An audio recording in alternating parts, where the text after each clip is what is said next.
Hey everyone, today I want to talk to you about this solar animal repeller, a 4-pack from X-Pest.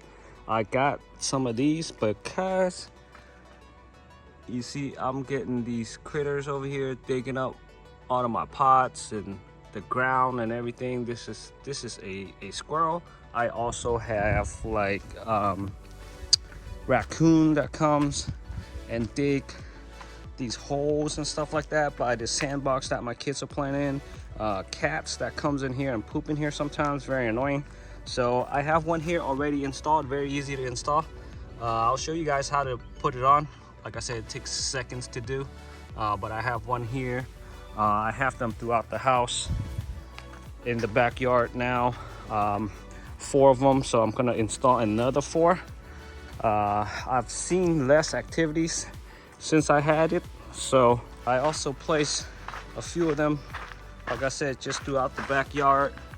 So depending on the size of the animal, you're gonna have to determine the height. Most of these little critters that I have back here are shorter, so I kind of put it right down here by the deck. So check it out, I'm gonna do this with one hand.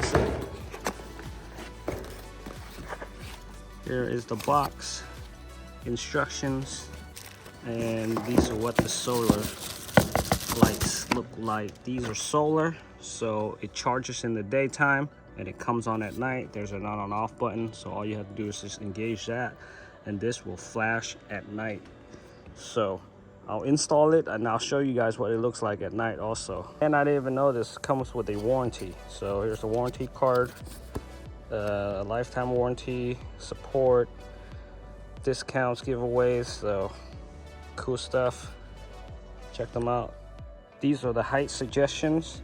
So for me, the critters or the little animals are down here about 12 inches. It will even scare the owls away. Owls and hawks, deers and large animals. So pretty cool stuff. All right guys, so installation is gonna be very simple. This is the X-Pest animal repellent, and here it is. All it needs is one screw. I'm gonna put it right around here. Well, and that is it. Simple. So when the cat comes through here at night, it's gonna turn, see this, then it's gonna get scared and run away. In a few hours it'll be dark here, and I'll show you guys what it looks like then. All right, this is what they look like at night. I wouldn't want to run into them. All right, so these are the X-Pest, so check them out.